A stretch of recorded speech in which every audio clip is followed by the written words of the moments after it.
Here I am tearing into the new Cub.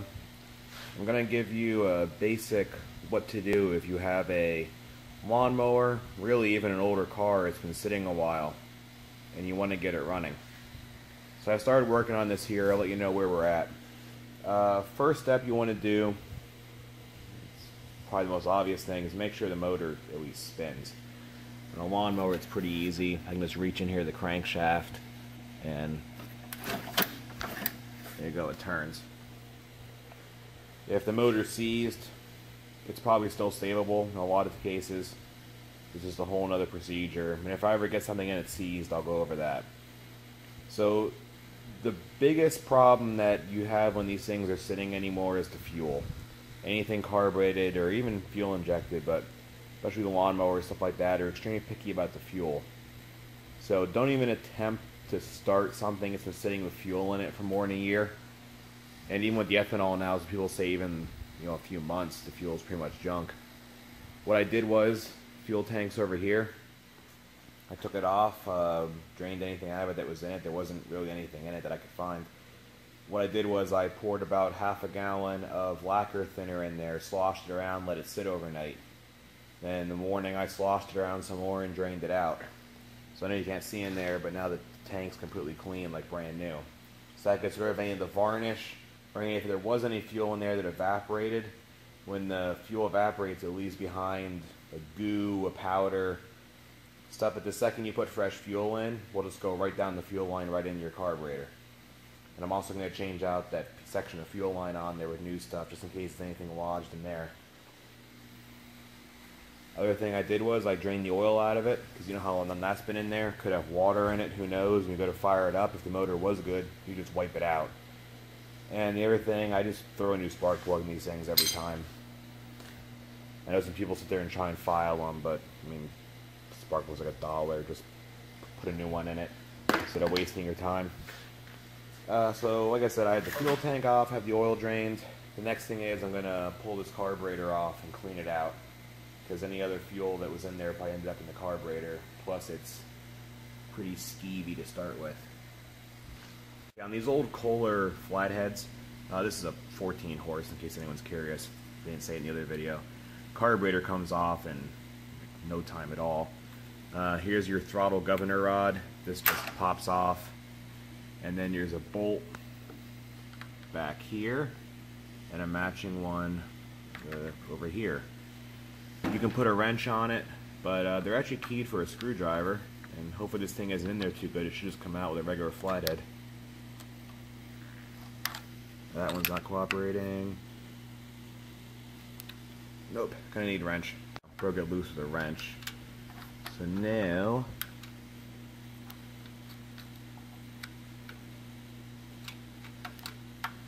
the bolts just come off. This one's coming with some free spider eggs on it. Okay, it bolts out. This one's notched, so you can just slide the carburetor off, and then this is your choke rod, which comes off like that. And there's no intake manifold on these, so that goes right into the intake valve and into the engine. So I'll take this carburetor apart and soak it. Put it in the can. I just sprayed down some carburetor cleaner to get off the really nasty stuff and spider eggs and stuff. Doesn't need to end up in my carb cleaning bucket. Now I'm going to break down the carburetor. These are really simple to come apart. Pretty much all I've noticed, all lawnmower carbs are basically the same, no matter who makes them. The only thing that's different, some of the newer ones that have the fuel shut-off solenoid.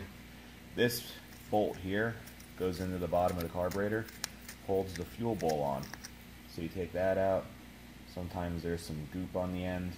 That one's actually surprisingly clean. And then your fuel bowl should come off. And I'm actually shocked. This is actually pretty clean inside. I was expecting to find a whole bunch of nonsense in there.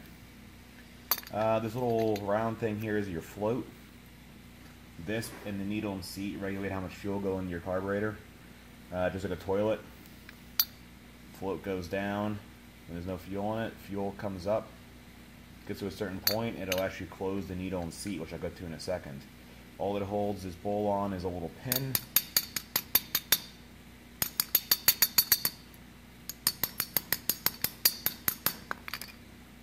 Right here.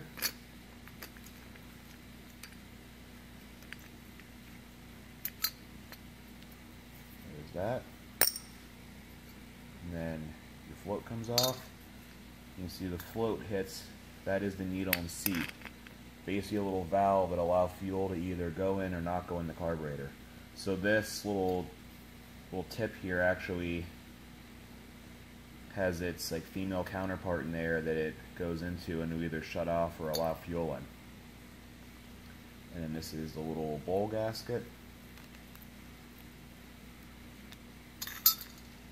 And here is the main jet, which comes out with a screwdriver. It wasn't there farther, but it's impossible to do with one hand. So you take this out, and there's a little stick on it. See, there's holes in there, fuel goes through.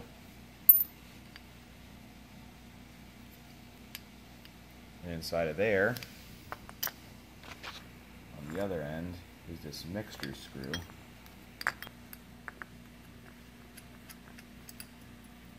There you go. Nice long pointer. When everything's assembled, goes into there. And all that's left is this other mixture screw.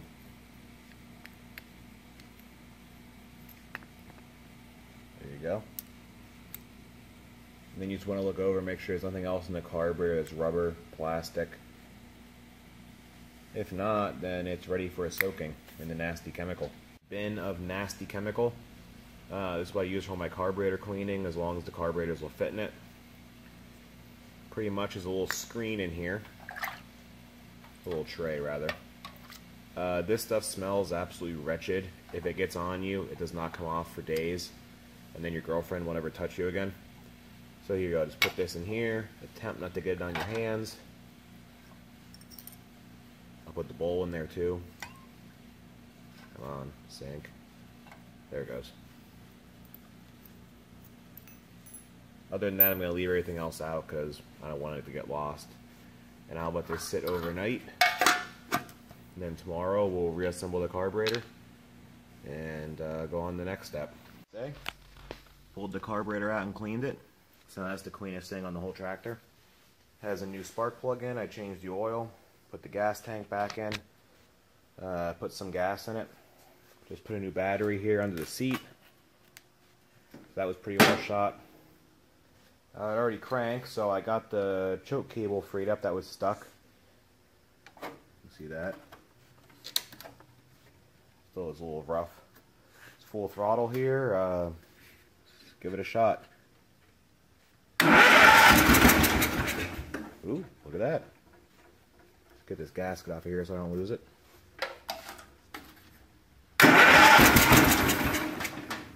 Almost.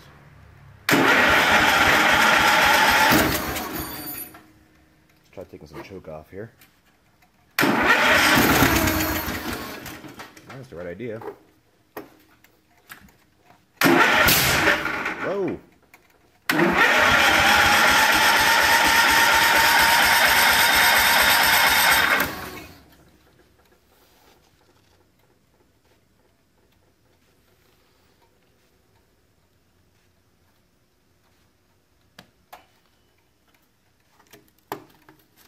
Did some tinkering here. Hit on the starter a bit. So we got choke on. That's open. Let's try cranking up here again. A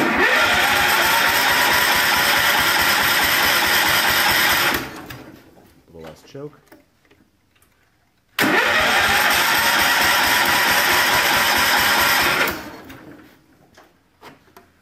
a little more choke.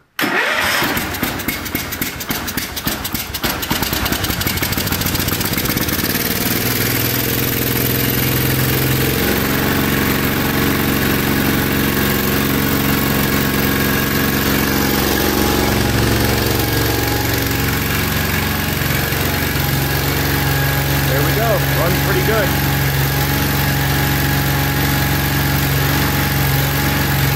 Let's see what happens when it warms up. There he is idling now. This thing runs really nice.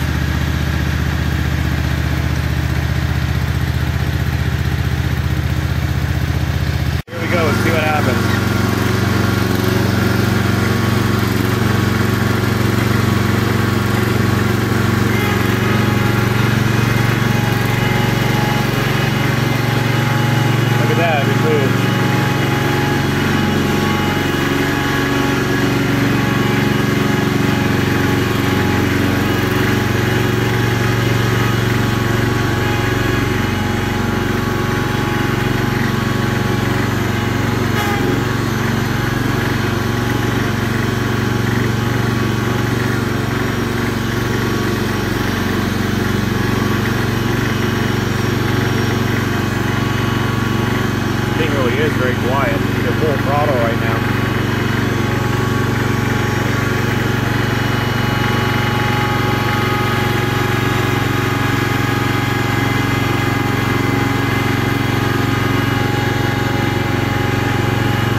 There we go. Not bad.